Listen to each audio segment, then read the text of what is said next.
Welcome to Death and Aliens, an in-depth look at horror and sci-fi TV from two cousins who vaguely know what they're doing. I'm MK. And I'm Monica. And, I think what I did with my week is a little obvious. Yeah, you got new hair. It's very cute. It's reading a little bit more like true ginger on the camera, not as vibrant. I mean, it's because the money pieces are coral, so they are so much lighter than the back, and with the yellow light, it's like bringing out the... But yeah, I'm a ginger now. I look very like Amy this. Pond right now, actually. I look very, my chem. If you guys are watching, I did eyeliner today that looks like bat wings. I normally tend to do it around this time of year because Halloween's coming. Spooky bitches. And I love it. I just saw the TikTok again that says that I will no longer be referred to as a emo, a goth, or a punk, or alt. I will also no longer be taking a spooky snack. I will from henceforth only be referred to as an Edgar Allan Poe. I love that.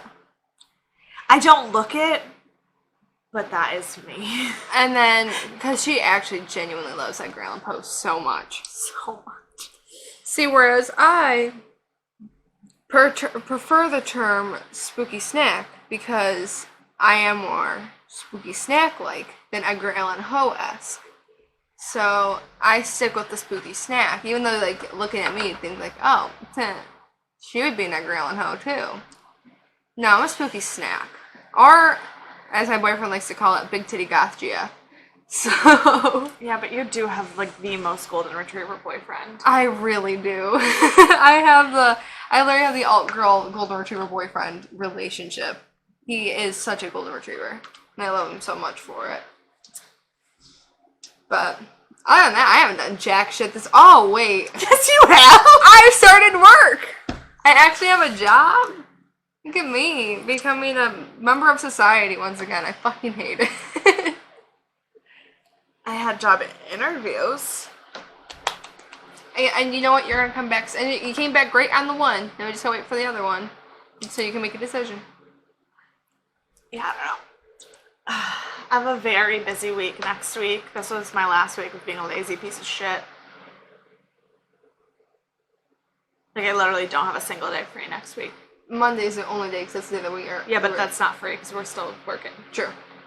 So, between my job and this job, there's only one day that I don't have something to do for either work or the podcast, but I have things to do that day. Yeah. That's rough. So, I'm doing great. I have Monday, Tuesday next week, I think. I can't remember. I'll have to check the group schedule. I was gonna say, I can tell you right now. What is your schedule next week? Oh. You got it, dude! Food? No, my mom has been having issues this week because she had to get a new phone, so anyone who has AT&T, AT&T did this thing where they decided... AT&T. It's so pretty. AT&T did this thing where they have switched their entire cellular network over to 5G, which is great. Except that if your phone didn't have 5G capabilities, they decided, we're going to be helpful and mail you a free phone. I called and canceled the free phone because I didn't want it. My mom forgot to call and cancel the free phone, and they sent her a garbage Walmart piece, like a garbage phone. Like a track phone? No, I mean, it was a 5G Flick smartphone, but like it had zero memory storage, and it literally came from Walmart. Oh, Jesus. And so she had to switch over to that one because she was having issues with texts coming through on her phone. So she switched to the new one, and then she still wasn't getting messages on her phone. And it also, she couldn't like download any of her apps or anything. Jesus. And so this morning she finally got a real new phone, so that she just texted to test if her messages were working. Oh no.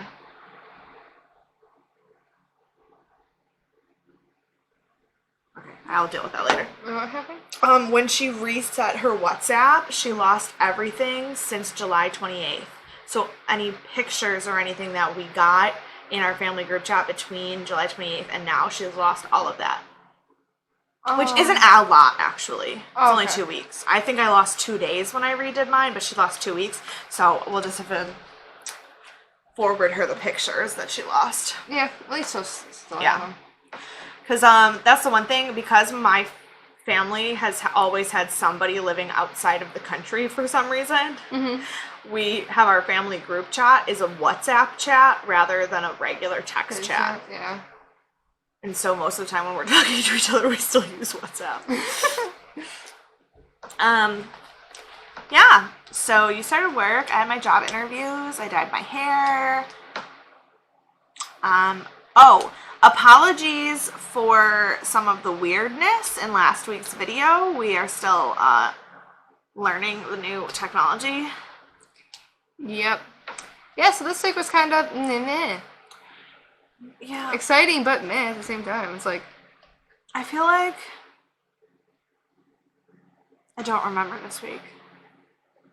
see, I like not a lot happened to where I can care Like to talk about it. I'm like trying to remember. So like we Recorded last Saturday. That's fine. Sunday, I genuinely did absolutely nothing because it was so hot. Like I literally That's right, because didn't move. then you asked me to make the post for last week because you're like, 'Cause I'm too hot and can't be bothered. I literally was like, I don't know what was going on. It was also like almost 100 degrees that day. It was so hot. No, but why was I don't know. Like, I literally have no idea what I did on Sunday. I don't remember Sunday at all. I know I did nothing, but I don't remember it. Monday, I spent most of the day fixing my phone because I went to AT&T on Monday. Yeah, that's right. And then Tuesday, what did I do on Tuesday? Oh, Tuesday, I was also so hot I didn't move because I didn't move my car, and that's why I got a parking ticket Tuesday night, because I was so fucking hot I did not even move my car to the correct side of the street. That's why I don't remember this week, because I was in a heat coma for the whole week. Yeah, basically. It was a really hot week. Yeah, this week there was, like, dangerous heat warnings for our county. Which never happens up here. It really doesn't get that hot around here. I mean, granted, the temperature only hit like 90. But because it was so humid. it was so humid, and because this area doesn't usually get heat like that, we had like dangerous heat warnings. Yeah, basically, like, if you're outside, go in a pool, don't leave dogs outside for too long, you'll burn their It was paws. literally was like your phone was like, please be in air conditioning. Yeah. Which, fun fact, I don't have. At least you can sit in front of a fan. At least it's something. Yeah, but the fan, because it's so humid, the air is so sticky, and then the fan blows the pollen right at my face, so my allergies have been like horrible too. I've been sleeping on the couch because it's so much hotter in my room. It's just been a week. The only good thing is this. You do look really good. I love it. And it comes off very like a muted red on camera. It might be different when we see it on the monitor, but it's very like, it's a vibrant, punchy red. And then there's my black hair. I like the muted though. Like, I mean, I like the vibrant red too, but like what it looks like on camera is what I wanted. Yeah. And I feel like she did that because it'll end up fading into that. Probably. So, this week, we watched Kolchak episode 13, Primal Scream. There was no screaming to be heard. None. Zero. Although, I did think that Primal Scream would make a really dope, like, band name. I was thinking the same thing, like an alternative indie rock band name. Yeah, I also heard something on a podcast this week that I was like, that would be a sick band name. I'm going to remember that and talk about it on our podcast. Didn't remember. No idea. Yeah. No idea what it was. This episode was rated 7.4 stars, which is not high. I mean, 7.4 is really not bad, but compared to other episodes of this show, it is not And now, and the basis of this episode is another governmental cover-up, and of course, normally the ends are left very ambiguous, very open-ended, very not tied up in a nice, neat bow when it's Kolchak versus a monster. And I know a lot of that ambiguity. Thank you. You're welcome. I know that it's harder to look past it, and not a lot of people like the whole no tie with a nice bow, but it still wasn't bad. This was tied with last week's for the lowest so far. And I liked last week's. I did too, but I think the thing is... I like the week before's more than last week. Yeah, I think the thing is that, and this is just my guess, because obviously I was not alive in 1975, but I'm guessing, heavily relying on government scandal plots was probably not as interesting as the actual, horror sci-fi aspect. Because both the Mr. Ring episode and this episode are things that could actually fully 100% happen. There is nothing supernatural or alien about it. It's literally just, shit that could actually be happening, and then the government said no. It's just hiding it, yeah. Which is not... When you're watching something specifically to be scared... You're not going to be scared. You don't want real things. Yeah. This is what I thought of. I was listening to a podcast that was talking about things that people find dangerous and why we're, drawn to dangerous things. And, we're talking about... And it was a podcast run by economists. So, and they're talking about trying to explain to aliens why human beings voluntarily scare themselves.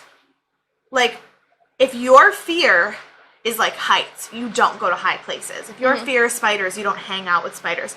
But we watch horror movies and voluntarily put ourselves in super uncomfortable positions for what reason? Yeah. I have no fucking clue, but yeah, we do that. So, but these episodes, if you're going into that, I want to be scared, I want to see crazy shit, and then it's this is actually happening right now. You're but I didn't ask for that. Yeah, and that could be, like you said, the whole learning about the governmental hideouts. When you're dealing with, right now, in the climate of 2021, I think these episodes would probably be ranked higher because we already have such an anti-government, environment. Yeah. But I think in the 70s, but also the 70s wasn't really pro-government either. They're kind of still fuck the establishment, fuck the man, but then we're also coming from a blue-collar type of side of the... But you know what? Okay, this is why. The Vietnam War was just about to end. Oh. The Vietnam War ended in April of 1975, and this was January of 1975. So probably the government was probably a real touchy subject. Yeah. Yeah. Well, anyway. It came out on January 17th, 1975. Y'all right there? No, but it's okay. Ooh, also... The fact that this came out in 1975 makes the way that this starts even more uncomfortable. Oh no. So, but also maybe only to me. Yeah. No, because the blurb starts with the words, "The heat is on." Now, there is a song in the musical Miss Saigon entitled "The Heat is On in Saigon," and people, when they talk about the Vietnam War and how hot it was in Vietnam, they say the heat is on in Saigon. So for this to be an anti-government episode and the blurb literally starts with "the heat is on." Oh my god. The heat is on when cell samples brought back from the Antarctic begin to grow after exposure to warmth during an air conditioning failure. The cells evolve into creatures who terrorize Chicago, and Kolchak must fight a government cover-up to track them down. Which, he doesn't really fight a government cover-up. They actually never mention the government. No. They talk about the oil company and the police department, which I guess is technically the government, but the government is not involved. No, it's not like it's not like last week where you literally had the FBI tailing him. Yeah. That was the government. This was your local police force. Right. This was directed by Robert Shearer. He had about 71 credits.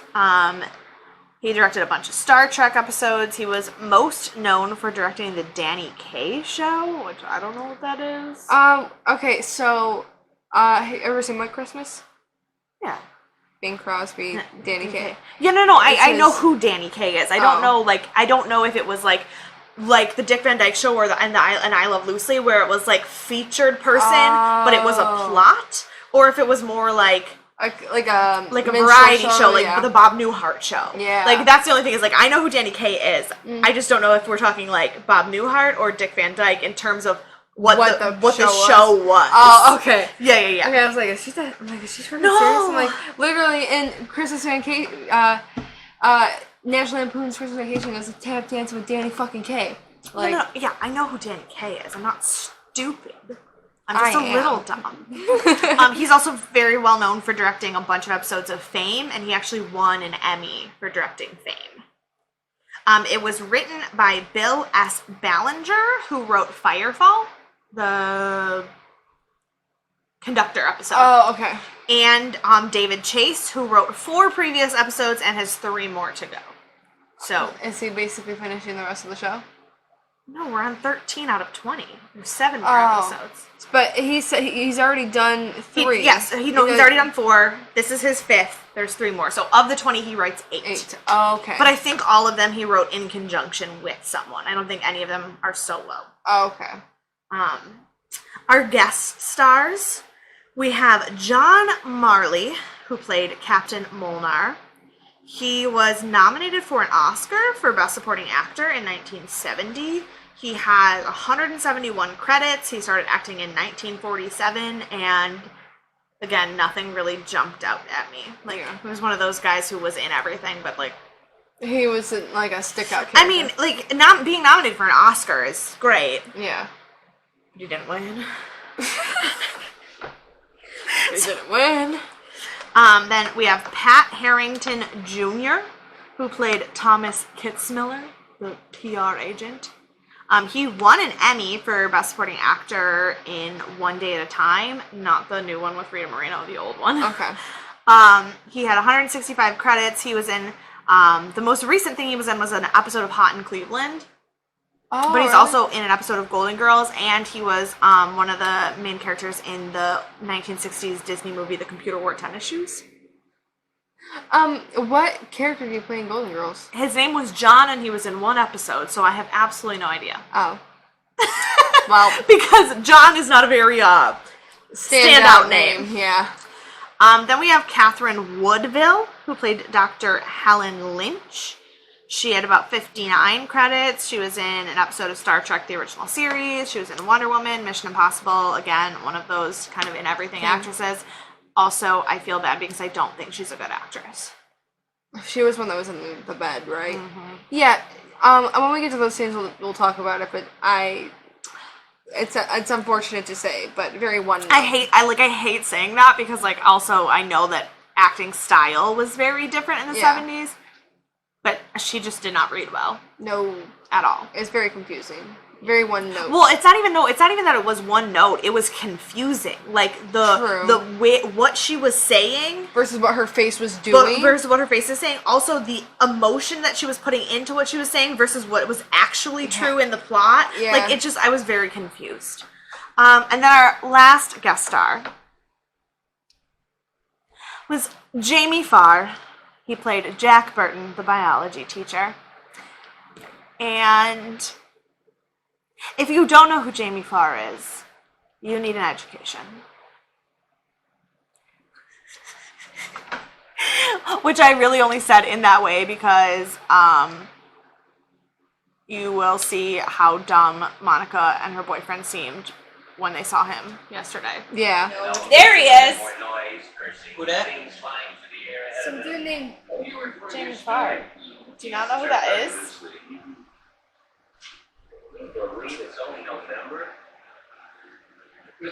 The nose looks similar and so do the eyes, but I can't place it. Hawkeye from MASH. Dr. Oh. Hawkeye M. Pierce. I am fully aware that he plays Klinger and not Hawkeye. I just fucked up. Jamie Farr is one of our few guest stars who's still alive. I love that. Oh, really? Oh, yeah. He was just in a TV show like 2 years ago, I think. Oh, shit. He played Corporal Maxwell Klinger in MASH. I don't really care what any of his other credits are. If you've never seen MASH, I don't know how you can be alive and not, like, even if you've never watched the entire series of MASH, MASH is so huge, like, so hugely in, like, the pop culture zeitgeist that I don't know how anybody could just not know. Yeah, and I've seen episodes here and there, but I never, like, watched it. And Right. I don't remember characters' names. I don't know actors' names. I know faces. I'm 1 degree of separation away from Jamie Farr. Yeah, that's right. Yeah, because I've worked with Loretta Swit, who played Hot Lips Houlihan, which is one of the girls in their unit. Oh my god. That means I'm also 1 degree away from Alan Alda.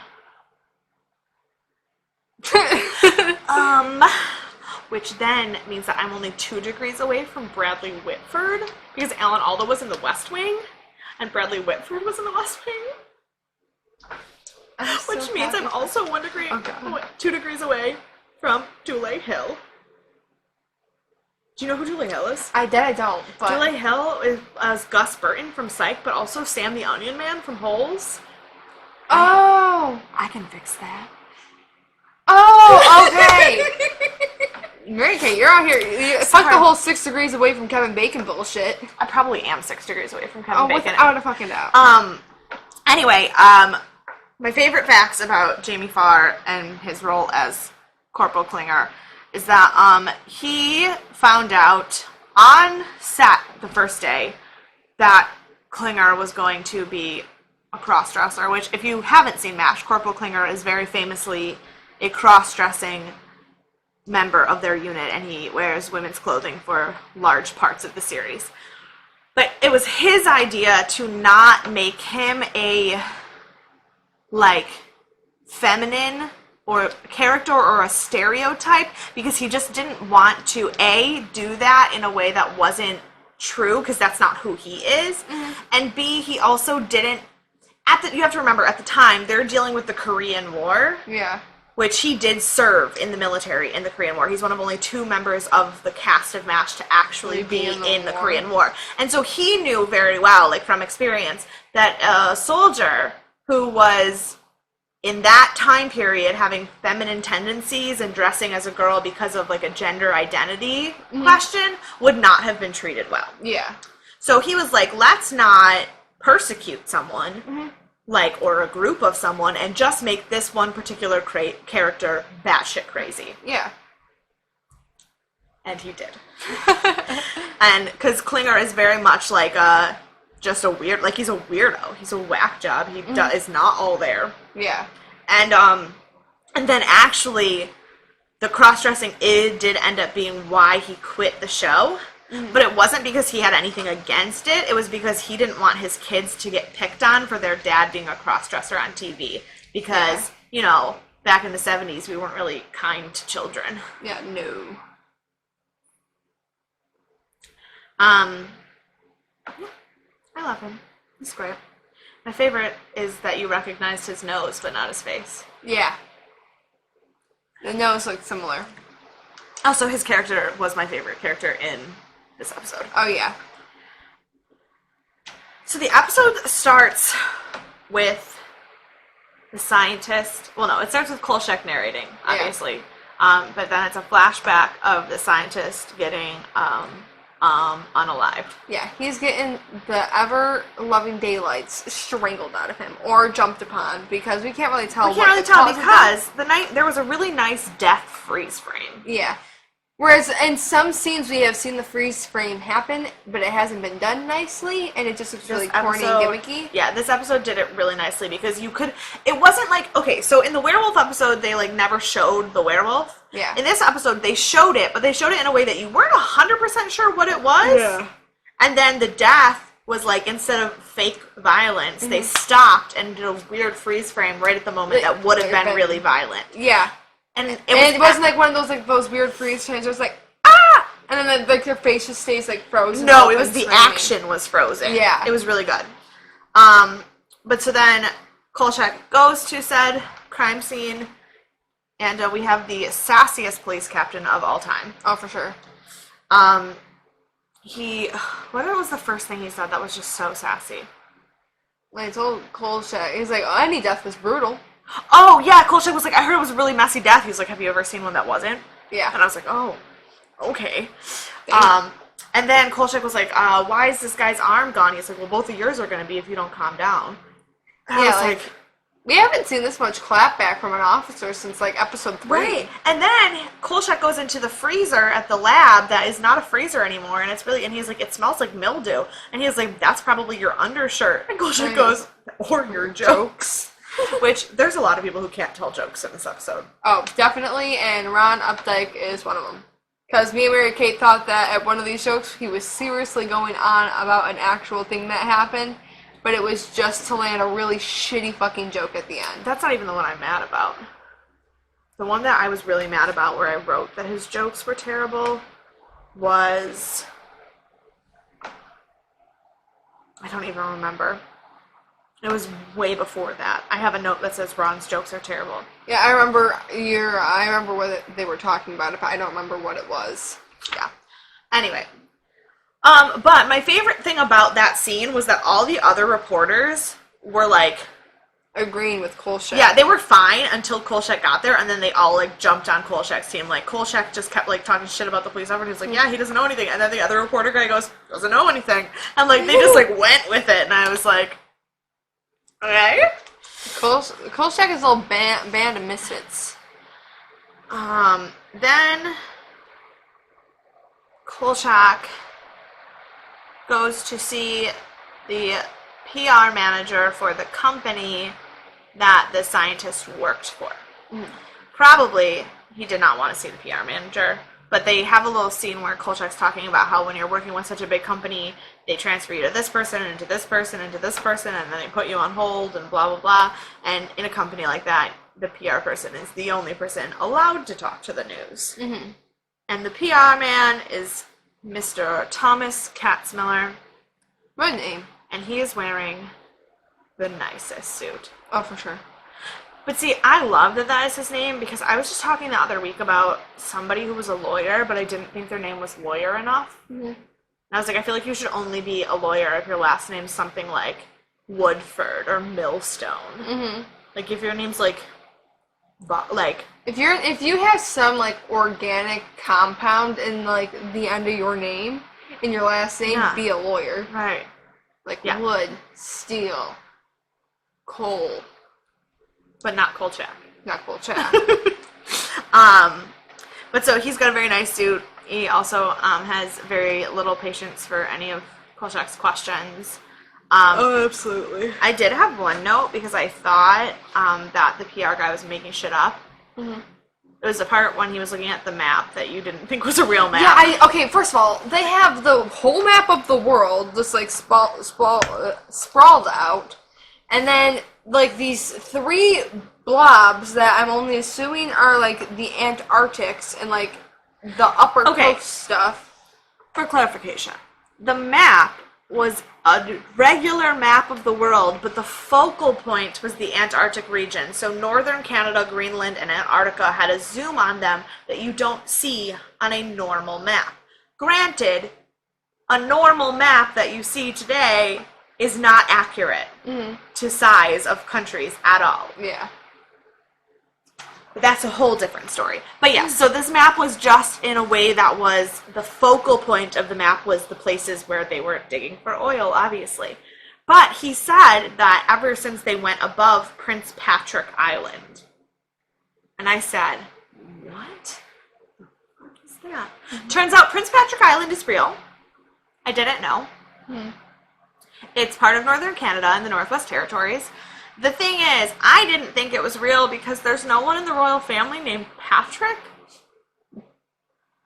Like, that's not a name. Like, in the royal family, there are lots of Williams and Henrys and Edwards and Andrews. Like, names get recycled in the British royal family.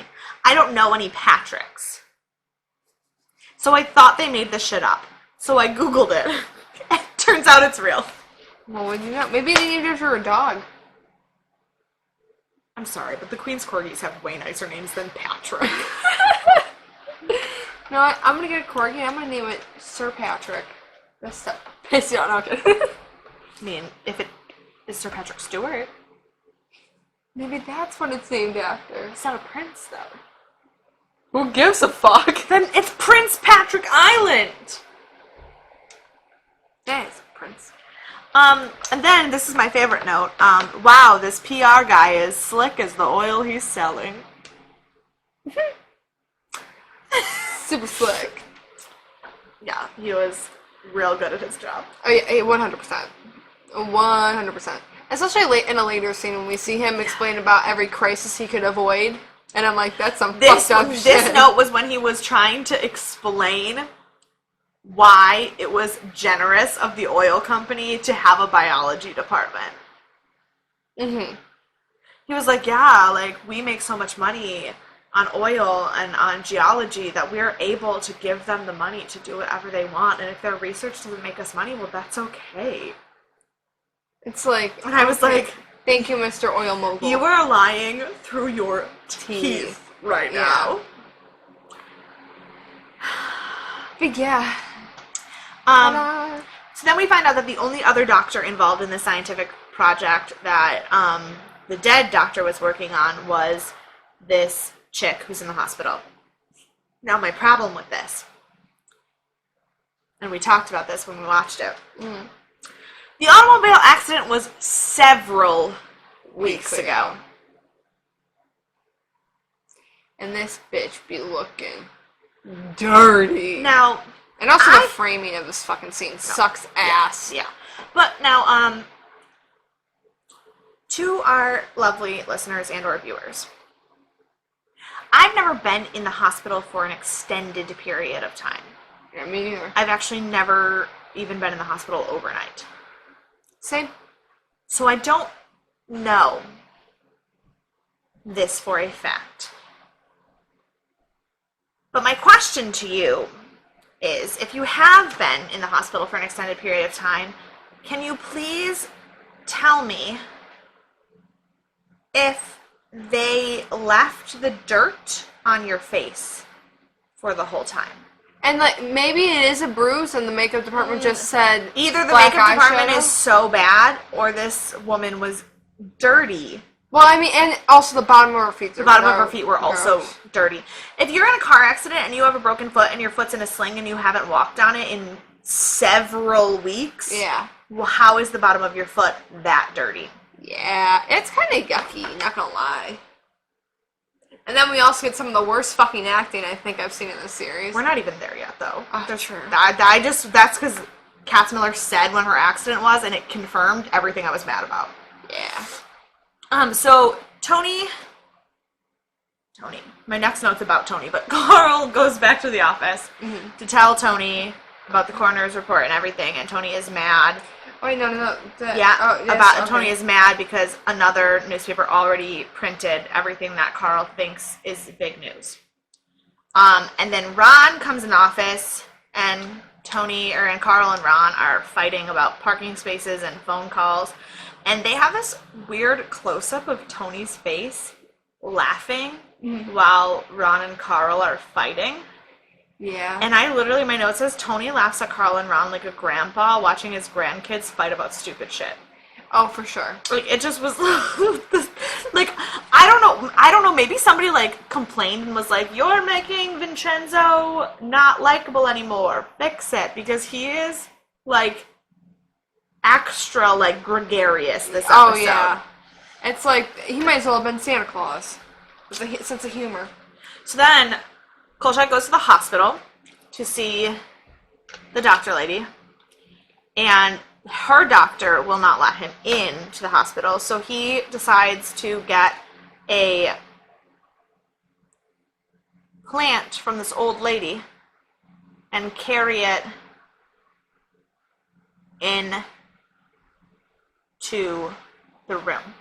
And it is some Michael Scott shit. Oh, yeah. Ron Updike. That's the most conflicting character. No, he is the Toby Flinders of that office. Oh my god, he really is. He's just doing everything that he's supposed to be doing, and yet he's still the most annoying person in the entire office. Yeah. He's the Toby Flinders of INS. But I don't see Michael Scott. You don't think Kolchak is Michael Scott? Okay, yeah. That means that Tony would definitely be David Wallace. Yeah. And that, oh my gosh, what you call it, be Phyllis. This Emily would be Phyllis. This Emily be Phyllis.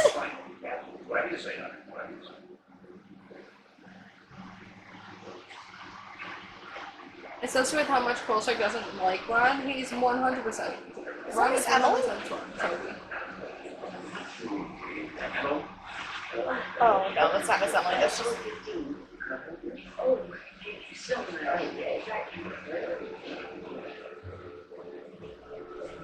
Ugh.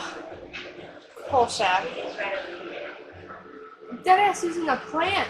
He is literally pretending to help an old lady just to sneak into the hospital. If that doesn't scream Michael Scott energy, I don't know what does. That's very true. Now, aside from Kolchak being a precursor to The Office, Yeah. my only other note about that scene was that old lady looked exactly like my great-grandmother. May she rest in peace. What the fuck? Literally, like my great-grandma who died, though, whose house we've been cleaning out, that she looked like that old lady. Maybe that's your great-grandmother. No. It's not. But also in the scene... Because in 1975, she was too busy trying to write letters to the president to get my grandpa sent home from Vietnam for his sister's wedding.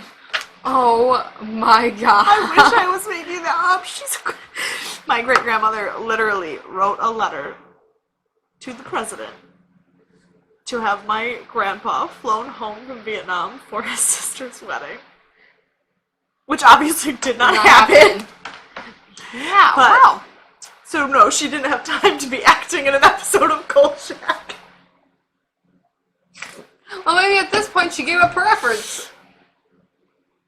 Actually, it was probably earlier than that she wrote the letter. I don't know what year my grandpa's sister got married in.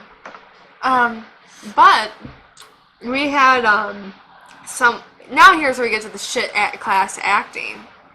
I hate to say that because I don't want to be mean because she was trying, but at the same First of all, time, they it's framed bad. this scene in a way that did not make sense. The camera was terrible, and it was a close-up of the bottom of her dirty foot. Now, mind you, anytime we're going to come back to this room, this scene, we are going to get the same damn angle of her laying in bed, a rope in between two people, and her stanky ass foot just chilling there at the bottom of the screen.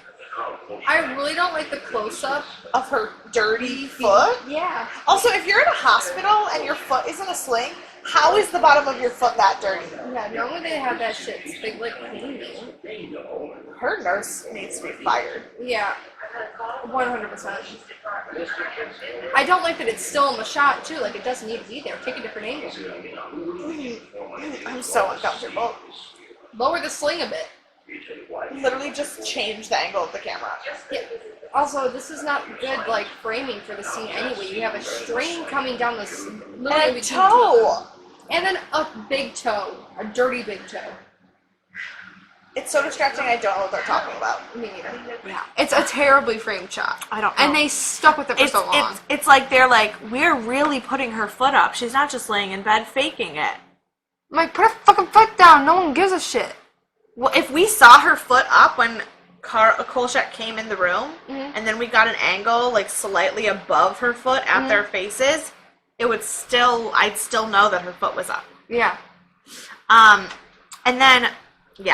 then she's explaining to Kolchak why she has no idea how her partner died and how he was genuinely just like the nicest man, and none of the science that they were working on should have gotten anybody angry, and like that there's really absolutely no reason That he should have died.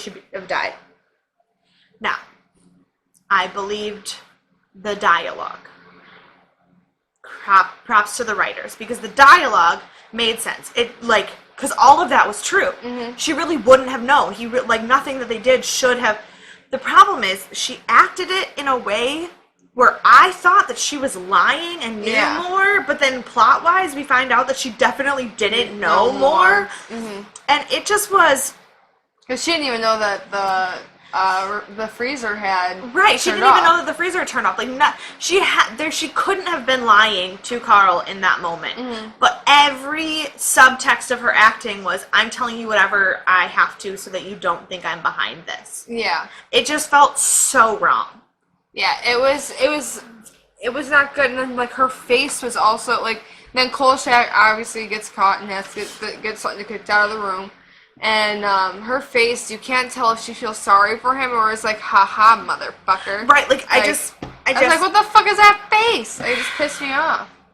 I felt so bad being so judgmental, but it's like, usually I don't get mad about the overacting from the 70s, the style of overacting. But it's when you are telling 3 different fucking stories with one scene because you don't know what your voice is saying, your mouth is saying, and then what your face is saying. It's like, because the thing is, the 70s, yes, there was overacting in the 70s. Oh, 100%. 99% of the show It's overacting. is overacting. But at least the character motivation matches, and they're just 2 steps ahead of where they should be. Yeah. This girl was on a different, sidewalk than she was supposed to be on. Yeah. I don't know what was going on. Yeah. And then we go to our next murder victim, who is dressed like Mark Wahlberg in Boogie Nights. It is the best 70s outfit I've ever seen. And I will gladly let men bring this fucking shit back Because to style. his butt looked so good.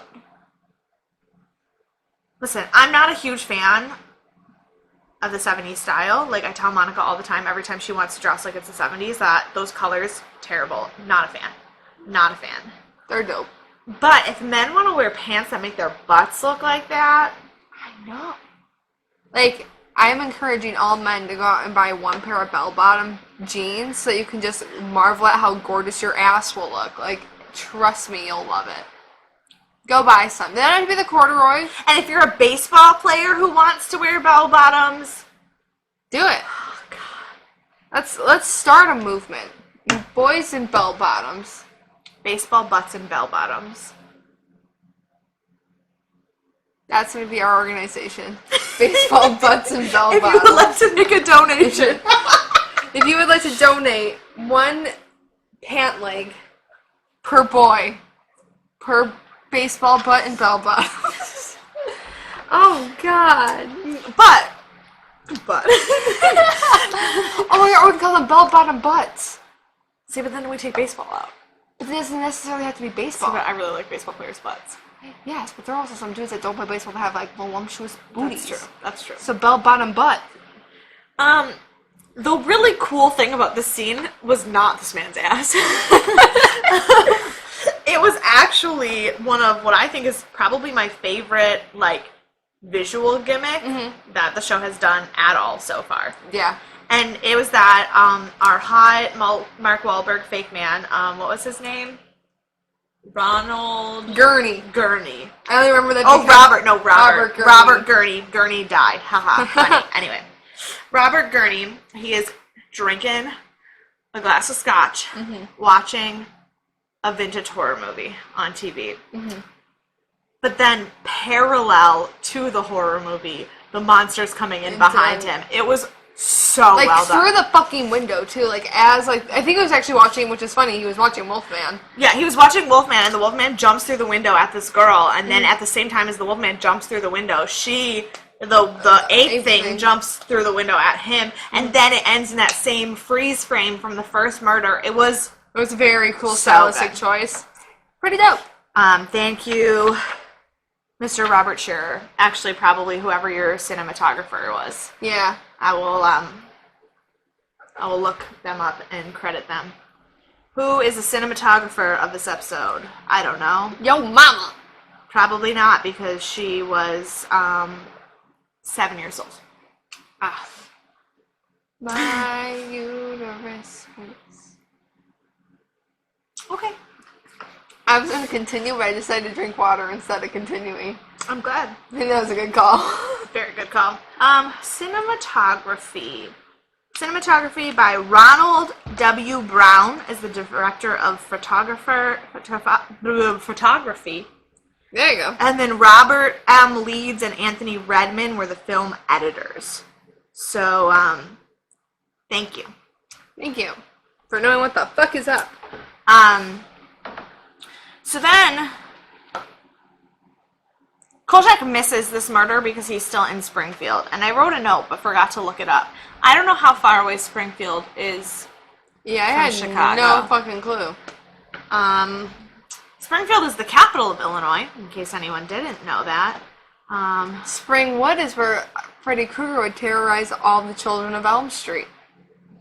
Oh, it's only 2.5 hours. That's not bad. I mean, it is still kind of bad. Why the F was that girl 2.5 hours away from home to be in the hospital? Oh, no. That was not giving me Springfield, Illinois. That was giving me Springfield, Chicago, or Springfield, Ohio.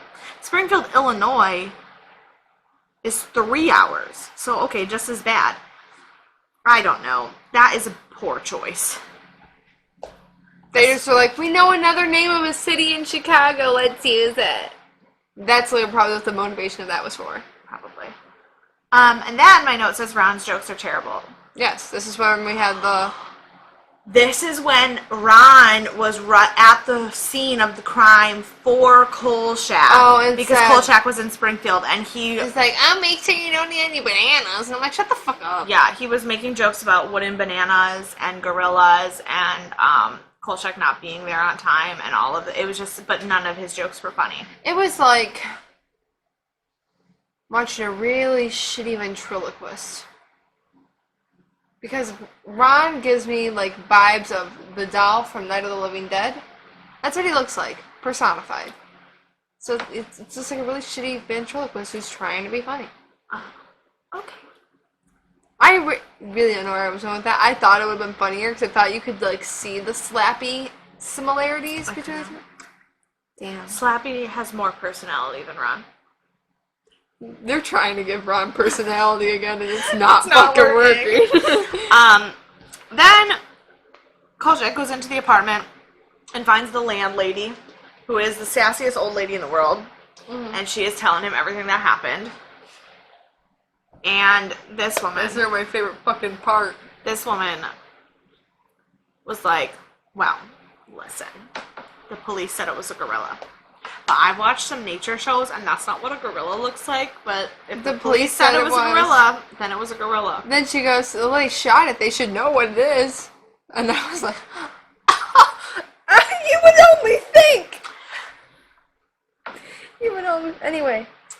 She's just really sassy. She's really sassy, and she is saying everything that she could not get away with saying No. in 2021. At all. Mm-mm. Also, she was complaining about the fabric of the curtains as if that had something to do with the crime, and I don't really know why. Chiffon, what the fuck's this bullshit? Oh, and a dead body. Oh, no. Yeah. Honestly, I would be offended by chiffon curtains, too. I don't like the feel of, like, the chiffon rubbing up against each other. But why? First of all, this is chiffon where it's like that almost like see-through, like almost silky. Yeah, I don't like it when it rubs against each other, and I don't like feeling that or hearing it. It's not. But I was gonna say, hearing it is a different story. Feeling it, why are you rubbing your curtains? You mean to tell me you don't stand there and rub your curtains? No, I most definitely do not. Yeah, I don't like rubbing up against, like, if like having to move them. And, like, if you grab, like, a panel together, like, two pieces of fabric touch overlap, and then you have to end up moving your curtain back to open it, that feeling, it just, makes me See, I just don't like gauzy curtains because I don't think that they make sense. Like, No, if I'm going to have a curtain, I want it to be a have heavy material. In my room, I have the window stickers that make it look like a rainbow, so it's a privacy thing, so it looks like it's... No, but I'm not talking about blinds or privacy stickers or anything. But I also have a gauzy type of thing in front of it for aesthetic reasons. Not for privacy reasons, that's why I have the glass thing. But that doesn't help with light.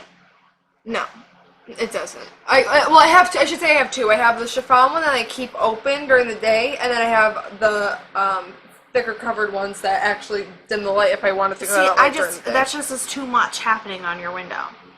You just need, if you want some kind of sheer, like blinds or something, fine. If you want to do one of those weird stickers, hopefully your glass is cheap, because like none of the glass in this house could we do that because this glass is not cheap. But curtains should not be see-through or light material. They should be light blocking and. No, that makes sense. Yeah. That makes sense. I really like how I went off on a tangent about curtains. Mom and I spent 20 minutes yesterday discussing why it doesn't make sense for people to have sinks up against walls that don't have windows. Wait, so you're saying the sink should be below the window? Yes. If you're washing dishes, you should be able to see something. You should not be staring at a fucking blank wall. It's either got to be in some kind of like island where you're looking out into the room or at a window. Yeah, ours isn't. Yeah, mine isn't either, but neither of us are happy about that. True. So with that weird curtain debacle out of the way. So the only thing that was really important about the guy who died and the gorilla situation was that the guy, Kolchak was very convinced that it was related because his leg got ripped off. Yeah. And so he was trying to figure out how it was related, and the police officer was like, no, he doesn't work for the oil company. He works for Macy's, making wedding photography. And I just want to know who goes to a department store to get their wedding photography done. Like I said yesterday, me and my boyfriend, if he ever decides to marry me for some weird reason, we're gonna go get wedding pictures done at Sears. And then he said, here's the problem. If you can find one that's open. You are absolutely not going to do that. Yeah. You say that as a joke, but your opinionated, bougie ass would never. No, I wouldn't. I would literally go do like gimmick ones for just shits and gigs, not make my serious wedding pictures be that. No, I would go there, wear my dress, and just take some stupid fucking pictures just to have them. But no, not a whole wedding thing. Photo relying on fucking Macy's department store. No, thank you. So Kolchak goes back to see Mr. Kitzmiller to figure out what's going on. And he's not there. And there's this very weird scene with his secretary that has pretty confidently nothing to do with the plot. Zero. You learn nothing and no developments are made. But the only thing we do learn is that this bitch tall as shit. Yeah. She big. Only not really. She just looked it. I mean, the thing is, she is taller than the average woman. But we learned that she's 5'10". Yeah, which is... And so is Darren McGavin, but she was wearing heels. She just looked a lot taller. So much bigger than him. I don't know if part of that was also the camera angle, but it was... That is a tall woman. I was just going to say that. How tall is Darren McGavin? I was going to say, Darren McGavin's kind of tiny. Yes, well, that's what bothers me. You see, some of our biggest headaches have come from vice presidents. He's 5'10". So he's not tall, but he's not short But either. compared to, she has to be like 5'11". No, that was more like a solid 6 foot. She was at least 2 to 3 inches taller than him. Unless she was wearing heels that made her a lot taller than him. That's true. She could have been. That was tall. Alright, time to figure out who she is and why she's so tall. So, Let's get down here and fix this window again. That. That other one drove out there. Nope, that's the police officer again. Just kidding. I thought there was like some weird moss thing on the window, and I was like, oh wait, no, it's outside. It's just broken. Do I have your permission to go off the investigation? Sure you can. Sure. Come on, what's going on here? When do I get a look at that dead ape man? What ape man? What ape man? You're an homicide man, right? Now, if it's really an ape, why are you investigating? Why are you on the case? experience. Oh, she's also 5'10", so she must have just been wearing heels. Oh, so then Kolchak goes back to the laboratory because he's still investigating, and there is broken windows at the lab, and the homicide detective is still there, and Kolchak is like, if it's really an ape, why are you still investigating? Yeah. And the cop gets sassy and kicks him out. He's kind of like, oh, you know, just for the experience, then kicks him out. He said something that basically was like trying to make a dig at Kolchak, but I don't remember what it was. So then we're headed toward the next murder incident, and we see a close-up of the ape-man mask, and it's actually really good. Yeah, like, we had a very hairy character again. Mm-hmm. My thing is, how the fuck they make this look so goddamn good, but then make the Wolfman look like Here's a why. coochie? Here's why. Because the fur on the body of the Wolfman was never the problem. The only time that we actually had problems with the Wolfman was the face.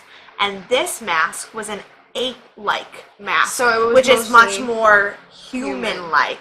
So you're able to do it with just a little bit of prosthetic, not the fur. But that's how you do a wolf. It's like you're doing a gradient because all of the on the Wolfman. Yes, but I'm saying it's a much different process. True. And it's easier to make something look sort of ape-like with makeup without a lot of extra stuff. True. So. And then on the other one, they were just like, yeah, let's go to the barber shop, get some hair clippings, and glue it on your fucking face, and you're ready to go. I don't know.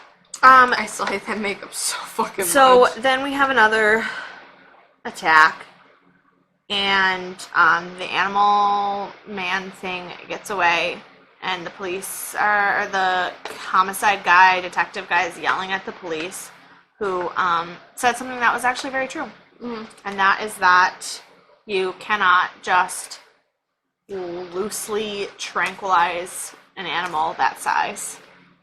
Yeah. True.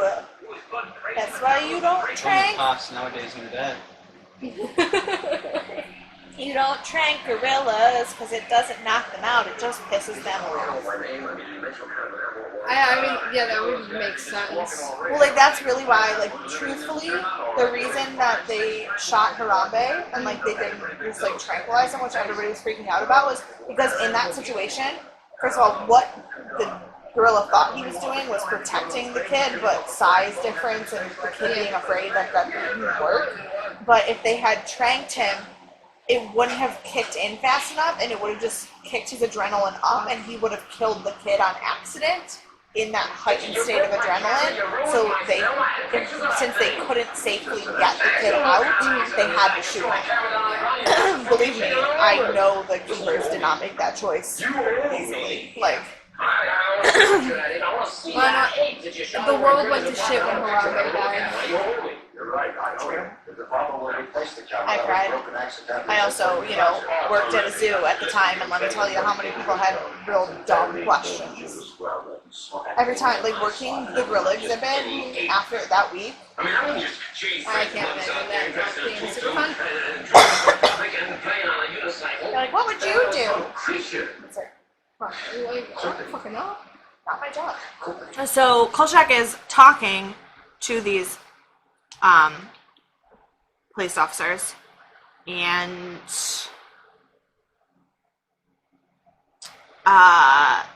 he's asking questions, and the detective is apparently not a fan of his questions, so he steps on Kolchak's camera. Yeah. And then Kolchak, now the scene continues as if it's still one scene, but it's really not. They're now back at the police station, and Kolchak is still yelling at the detective, and he says what might be my favorite line ever, and that is, "You threw my camera on the ground and danced the funky chicken all over it." But he is on some shit. He is so mad about his camera being broken that he is just saying some of the most ridiculous things I've ever heard. He's like literally doing the thing where you throw pasta at a wall and hope it sticks. Yeah, that's what he's doing with insults right now. But then he does what I think is his number one flaw of all time ever, and that is he tells a police officer what he thinks is actually going on. Yeah. And I think at this point, Kolchak should have learned that we don't tell the police. Yeah. Clearly, because anytime They that there has been something. Yeah, they're either part of the cover-up or they think you're crazy. Exactly. So just don't. And then Kolchak breaks into the police officer's office, steals some photographs, and hides them potentially in his hat. Yeah, we weren't sure exactly where he put the photos, but Because he was touching his hat a He lot. goes to put them in his jacket and then decides not to. But then the camera goes away from him. Then the homicide detective is giving him a pat down to try to figure out if he has stolen anything and doesn't find anything. And then he walks down the hallway and he goes to adjust his hat the way he always does, but he only sort of adjusts it and then he drops his hand and walks around the corner. So I think it was in his hat. Yeah. But we have no proof. And then apparently he just takes another drive to Springfield. Can you just casually just driving 3.5 hours away just for funsies? It's not like it's like going from here to from here to Buffalo. But that's anyone going from here to Buffalo every few days is a bitch. I'm kidding. It's like I work. I know you work in Buffalo, I drive to Buffalo for work every day. but it's making it seem And like it's that and I drive. did it for high school too. I went to high school in Yeah. Buffalo. They're making it look like. But I will tell you, there are Springfield is people like that. in Buffalo who think that driving to Niagara Falls is that big of a deal. I had people in my high school who had never seen the falls. How? Because it was so far to drive, and you have to go over the bridge. What they fucking do? Right? I mean, if you don't want to drive the bridge, then you go through Tonawanda. I mean, but that adds 10 minutes. We have a 20-minute fucking car ride. I know. Jesus. So then he goes to the hospital, and at the hospital, Kitzmiller and these two scientists that he picked up at the hospital. Oh, the secretary is on the phone with the one scientist, and those are the two scientists who will end up being at the hospital. That's the only connection. So the two scientists are at the hospital talking to Dr. Helen, explaining everything that's going on, and and Kitzmiller is there, and he's trying to come up with the story, like how they're going to spin it. And my note says the actual scientist versus the PR guy is my favorite, like, annoying trope, like, because the scientists are just, like, doing what's right for the world and for science, and the PR guy is, like, the sleazeball who's like, no, let's just spin it how we want to spin it. But, like, also, that is, not how the world works, and not every scientist has pure intentions purely because they're a scientist. Like that is my favorite of like giving jobs moral indication. Yeah. Like police officer, always a bad guy. Journalist, always a good guy. Like no, like the moral equivalencies to jobs in like tropey TV shows, just like. I wonder, is a baker going to be the good guy or the bad guy? Yeah, I think the baker will be the bad guy, but the florist is going to be the good guy. Stupid. So then Kolchak's back in his office, and Tony, for once, is gleeful. And like super happy. And, it's like proud. So he's like, I'm like almost like a proud father. He's like, I always knew you were a good reporter. Maybe they're gonna put us on TV. And trust me, let it not be that. Not only are we like, what the fuck about this? Because Tony normally doesn't do this. Also, Kolchak is like, why the fuck are you complimenting me? You literally never do that. And I discovered, I wasn't 100% sure the first time, but I discovered the second time watching it that the reason is there's proof. Kolchak has the pictures that he stole from the police office, and he has a tape of the conversation that he recorded at the hospital, which he could not have recorded. Yeah. I figured that we were sitting there, I was watching it, and I was like, this motherfucker, you mean to tell me on a 1975 tape recorder through a closed hospital door under a blanket is going to pick up the words that these motherfuckers are basically whispering in the room next door? No way in fucking hell is that happening. Yeah. So, but theoretically, he has the sound recording and these pictures, so there's actually proof. They put the story on the wire. They're so excited. Tony is like thinking about the newspaper getting money and him and Carl being on TV, and it's And like Carl's all like, what the fuck are you it's like talking all of his journalistic wet dreams are coming true at once. And then they get back on the wire, cancel the story. Yeah.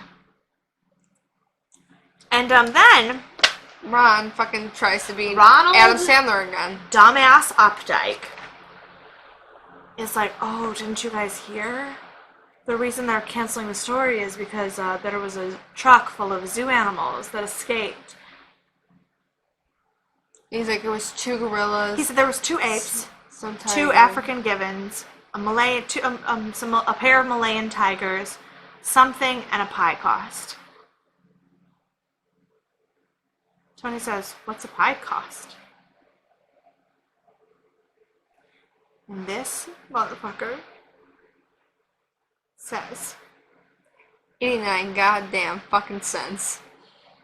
first of all, in what universe does a pie cost 89 cents? Because if a pie costs 89 cents, I'm eating only pie. But here's how I knew that this was bullshit. There's no such thing as an African gibbon, and I'm super angry about it. Like, literally, as soon as he said that, the first time we watched it, I looked at Monica, I said, that's not real. And then she looked it up, she's like, yeah, no, that's definitely not real. I was like, I was not wrong. Gibbons are only native to Asia. They are a type of ape that does not exist in Africa. Just like there are no gorillas in Asia, there are no gibbons or orangutans in Africa. Nice. And I realize that that probably makes me one of the most annoying people in the world, that those are the things that I get angry about. But there are no African gibbons. So his story was fabricated from the start. He just wanted to pull a quick one on them. But he gets his comeuppance because he tried to get Carl's car towed, and while Ron wasn't looking, Carl switched their cars, and Ron's Car. gets his own car towed. Mm-hmm. Then we go to this clip of the next murder. This girl is walking down the street, and there's some stupid narration about her party being over. And then, for some reason, when we're supposed to have the freeze frame of the murder, we don't, and this man really slams this chick on the ground, and I don't know where the freeze frame was. Also, I really love the way that he ran into frame, because he looked like how I look when I'm about to go tear up some shredded cheese in my kitchen at 3 a.m. He's like, I didn't really care about how he was go. running. I just couldn't figure out why they, of the 2 murders that were men, they did these really beautiful freeze frames to not show the violence. And then the one murder that is not only a woman, it is a black woman. Like, yeah, They take her throw fucking her down. on the ground. I was like, The audacity, sir. They're just like, take her down. Have fun with it. what? Then Carl needs more information about this ape man. So he goes to the local public high school to talk to the biology teacher, Mr. Jack Burton, aka me.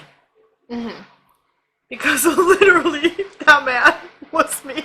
The way he handled the children, the way he talked about the kids, the way he talked about wanting to go on vacation, the way he talked about the science, like literally that was me. I was like, yeah.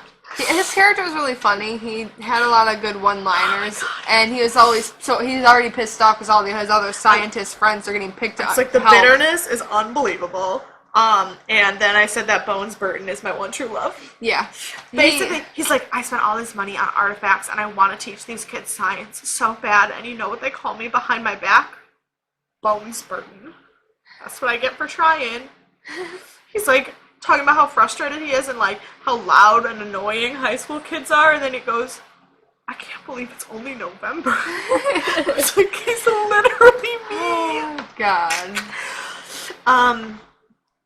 So basically they find out, or they, in conversation, Bones and Kolchak determine that this is some kind of animal that is somewhere between an ape and a person. It's probably closer to the Homo erectus. It is not it's not really an ape. It's just not, but we don't really have anything to compare it to because we have no understanding of the genetic material that was frozen in Antarctica. But as Ross Geller would have said, he is not fully erect. Yeah, but this guy was. What? I mean, no, I'm not talking about penises. I'm just trying to make a funny paleontology joke and a dick joke, and I don't think it landed that well. Also, paleontologists study dinosaurs. Yeah, and apparently cavemen, though, because Ross Geller knew a little too much about cavemen. But also his doctorate What is dissertation. paleontology the study of? Big boy According to bones. American Museum of Natural History, paleontology is the study of ancient life, from dinosaurs to prehistoric plants, mammals, fish, insects, fungi, and even microbes. You can say that Ross Geller was a pretty fun guy. Okay, These so are really bad. Ross might have known about cavemen. Fine. But they find out that, like other cavemen, this thing would be living in the caves, and Carl is not thrilled about that fact. Because apparently there's these long underground caves underneath an old stadium. I don't even know if, the thing is he figures out that they're in the tunnel under what used to be the stadium because of the radius of where the murders have taken place. But I think his first thought is probably a flashback to the last 2 times he had to climb in the sewers. Yeah. Kolchak just really loved them sewers. But before he goes to climb in the sewers, he decides to take one last look at the lab. Mm-hmm. And that's the most shit escape I've ever seen. Okay, before the escape. So at the lab, he finds this, like, dish, like... It's like it looks like a pot. Yeah. And it has, like, this fluid in it that's kind of murky, but it just looks like there's you could tell they probably just put a raw chicken in there, and it's supposed to be like this embryo thing that they were talking about, all these... The cells growing cells into growing. whatever, but it, like, straight up looks like raw chicken in bathwater. Yo, raw chicken selling their bathwater online. Get it? Is that an embryo? A baby? I don't. It's some. Fetus, the fetus. And then we have the least believable escape in the history of escapes. Oh my! Kolchak looked like a little kid who got caught like sneaking out of bed in the middle of the night to go like watch TV when his parents were sitting there, and then his parents turned over and definitely saw him, but the kid thought he was being smooth and ran right back to bed. It was so bad. That was basically the equivalent of this whole escape scene that Kolchak had. Yeah. So then he goes right from there to the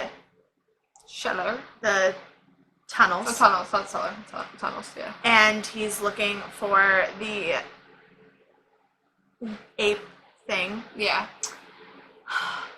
And this is where and he has these flares, like road flares, that he's throwing down there to illuminate the area.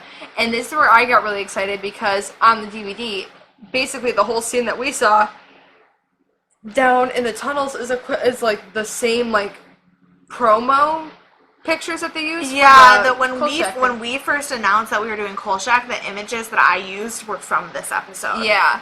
I was like, oh my god, that's from that. Oh my god, that's on the main cover. I was just like, I got stupid excited for it for no reason. Yeah, like the picture of him holding the flare and the flashlight up, and then the picture of him laying on the ground on the tunnel with the flares and the flashlights. Yeah, those were from that scene. But then, honestly, the end was kind of anticlimactic. It wasn't basically, great. Caveman's choking out Kolchak. His vision goes hazy with all the fucking government coming in. But I will say, the police officers coming around the corner was actually cool. the scariest thing in the show so far. Yeah, that was really creepy because, like, you were seeing it from You're seeing it from Kolchak's. Kolchak's point of view, so his vision is starting to go. He's starting to black out, so it's in, like, slow motion, and it's really red, and it just was, like, not... It was definitely... I was like, if they would have, like... None of the villains have been as scary as this scene of the police officers coming around the corner. And also, because there's also that fact of, if you're Kolchak, none of them looked like they were coming to help him. It looked like they were simply, like, there to only get this caveman guy. Yeah. And, so Kolchak probably was like, fuck, I'm really gonna die right now. But he didn't. But he immediately started recording this whole story from laying on the tunnel floor. Yeah.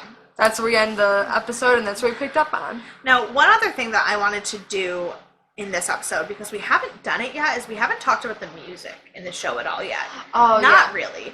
And this episode had some really, really good incidental music. This one and Ring was alright. This one and the one before last week's. The Energy? No. Horror in the Heights. Oh, Horror in the Heights, yes. That had really good, ambiance. Yeah, type of music. The incidental music? Yeah. So, I did look it up, but I forgot to write it down, so I'm going to have to pull it up again. Which is fine, because I'm going to have to pull up the trivia also.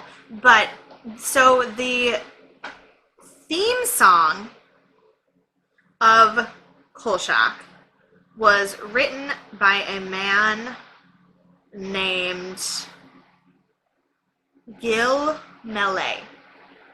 He wrote the theme song, and he is credited for 7 episodes, but from what I read, he actually left after the 4th episode, and he's just credited because they used recycled music that he had written later. Okay. But he decided that the theme of the show was not dark enough. He didn't like it as much. He didn't like the direction it went, which from the movies to the TV show, we also said that it switched directions a lot. And truthfully, Darren McGavin decided it switched directions a lot, and that's ultimately what killed the show. Yeah. But, so this guy from the beginning was like, yeah, this is going in a place I do not want to go.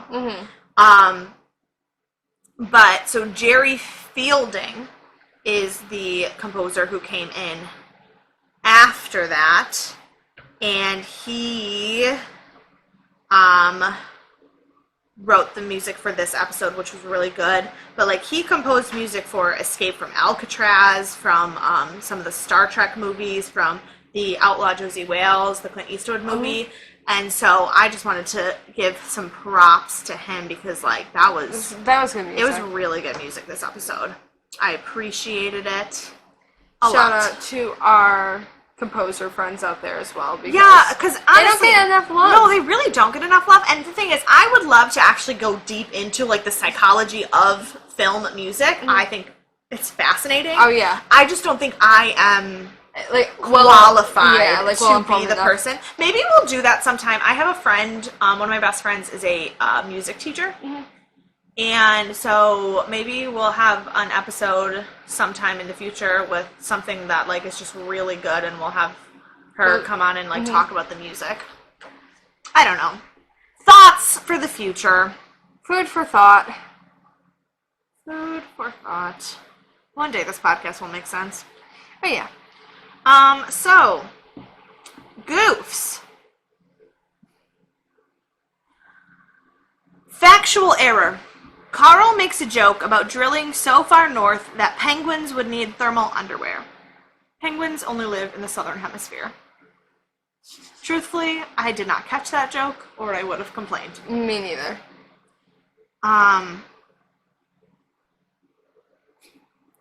Revealing mistake. The side of meat, so the third murder victim is carrying butcher's meat.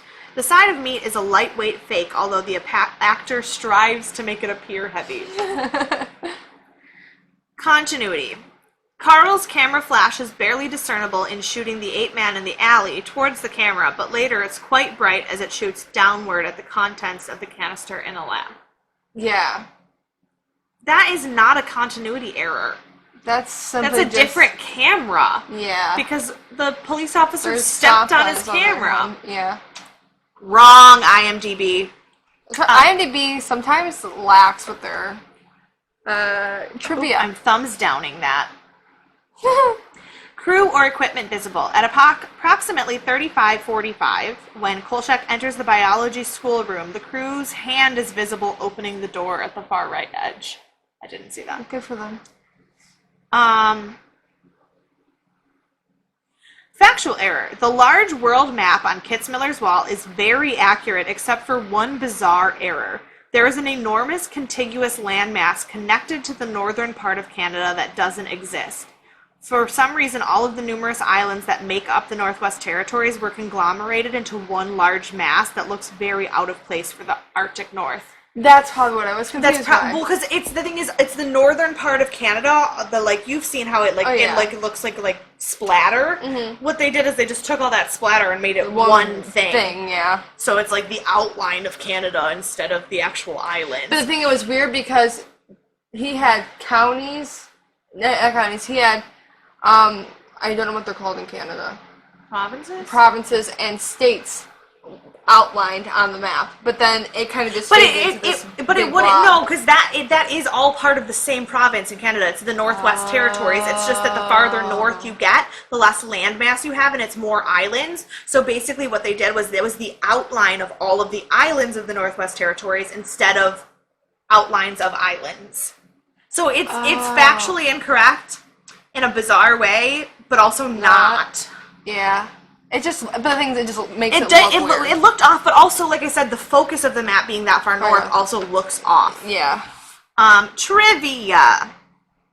The murder of Robert Gurney is preceded by a television screening featuring Lon Chaney and the Mummy's Ghost. That's the movie that we was watching. Oh, it wasn't the... no, it wasn't Wolfman. It was Mummy's Ghost. At the beginning, Kolchak stated the Manhattan Project took place very close to here. Kolchak is referring to the University of Chicago Metallurgy Laboratory, METLab, the theoretical research on plutonium for the Manhattan Project in the 1940s, which was conducted in Chicago, Illinois area, not to be confused with the work done on the Manhattan Project Laboratory in Los Alamos, New Mexico. So the reason those tunnels are there, they said that the thing doesn't exist anymore, but that's the first place that they ever tested the nuclear weapons, which is not entirely accurate. It's the first place that they tested the chemical compounds for the nuclear weapons, but the place where they tested the bombs in New Mexico, that is actually the first place they tested the bomb. It's all still part of the Manhattan Project, but yeah. The metallurgical laboratory at the University of Chicago was instrumental in the development of the atomic bombs that were used in World War II. The world's first controlled nuclear chain reaction took place there just before World War II. Very cool. Yeah. Thomas Kitzmiller, Pat Harrington Jr., states that in his role as Vice President of Public Relations, he can deal with gas prices going up to $5 a gallon. I was hoping the trivia would say something about what this actually was. Okay. In 1975, the year that this aired, the average gas price was 57 cents per gallon. $5 per gallon is nearly 9 times the price. So right now I'm paying $30 for gas. It's no. It's 9 times the price of it. Like if it would have gone up 9 times. That's what I'm saying. But like in our day and age, since I'm paying, it takes $30 for me to get. No. Oh, it's saying that would have been a 900% increase in prices. Okay. So like 9 times the price is like it's saying if the price had gone up from 57 cents to $5, that would have been a 900% increase, and he was okay with the spin on that. But what I'm saying is that has nothing to do with what the price is now. No, I know that, but I'm saying like if we look at it, if my $30 gas like tank to fill it up was 57 cents, but let's say the 57 cents is equivalent to $30 today. Yeah. But what is that actually? Per gallon, it'd be $3 per gallon. Right, but I'm saying like what is the actual? What is the actual change of money due to inflation? True. So inflation calculator. So find the U.S. dollar value if something in 1970. That's 1790. 1975. If in 1975 you purchase an item for 57 cents, in the same item in 2021 would cost $27.58. Oh. So, yeah, no, not the same at all. No. Guest stars Pat Harrington and Barbara Rhodes, who play the boss and the secretary. Oh, Barbara Rhodes is the tall lady. Mm-hmm. In this episode, guest starred together in the Partridge Family episode Danny and the Mob as an engaged couple. While talking about Kitzmiller, Kolchak jokingly says that the worst problems are caused by vice presidents. This was was filmed not long after Richard Nixon, who had been a vice president until President Eisenhower, was forced to resign in wake of Watergate. It also refers to Spiro Agnew, Nixon's vice president, who had been forced to resign the year before due to allegations he had taken bribes while governor of Maryland. Kolchak really said, fuck the government, though. It also has to do with the vice president. Never mind. They wouldn't have known how terrible things are. I'm not cutting that out.